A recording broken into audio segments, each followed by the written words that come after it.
If you want to host Flask Python application on AWS without worrying about the underlying infrastructure, you should take a look at the AWS AppRunner option. AWS AppRunner not just host but automate the deployment process. It is good fit for MVPs or early stage projects. That being said, to set up AWS AppRunner without containerizing the application, we need to connect it with a GitHub repository. The flow is the following. The developer pushes the code to GitHub. From GitHub, the code is synced by AppRunner Service, and it is going to build a package and the application for hosting. Very easy process. Let's get started. Keep in mind, AppRunner is not a free service. Prerequisites: please have an AWS account and a Python code ready. You can see my basic Python application running with a Unicore web server, and it is displaying a simple text. As a first step, let's create a GitHub repository. I am going to name Best Flask App. I set it to be private and leave everything default and click on Create.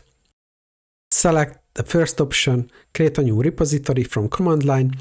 If I issue the git status command, you can see the repository is not initialized. Paste the copied command to the terminal.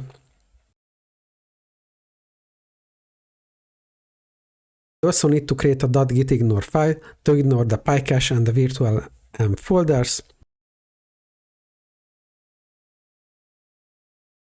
AppRunner has configuration file called apprunner.yaml. We can define the runtime, the build commands, how to start the service, and which port the Unicorn VRGI server exposes the app. Let's commit and push the application to remote repository. So we have everything in the remote repository. Let's configure the AWS AppRunner service. Navigate to the AWS AppRunner, create a new service. Select the source from repository. The new GitHub connection.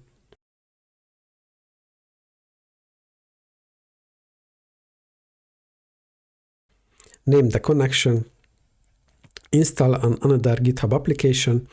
It is navigating to GitHub. I am selecting the desired repository.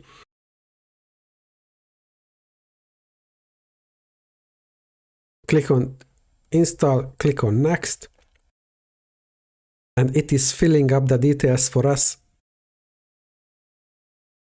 Select Automatic Deployment, click on Next, select the configuration file option, name the service, select the appropriate CPU and RAM options, leave the defaults. Autoscaling, create a new autoscaling, fill in the details, update. For the service, leave all the other options default. Click on Next, and the next page, create and deploy. The application is deploying. From the logs, you can follow what is happening. Let's wait a couple of minutes.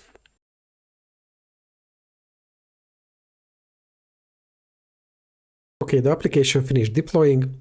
Click on the default domain, and voila, we have the application running. And you can see it is secured with TLS certificate issued by Amazon.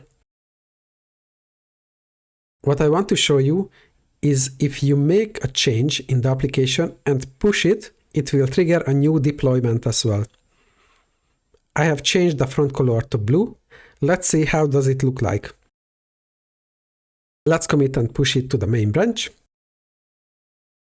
You can see the new deployment started. Let's wait again. It has finished. Click on the default domain, and you can see the new deployment made it. I see the blue color change. Before we leave, let's clean up the resources. Click on Actions and delete.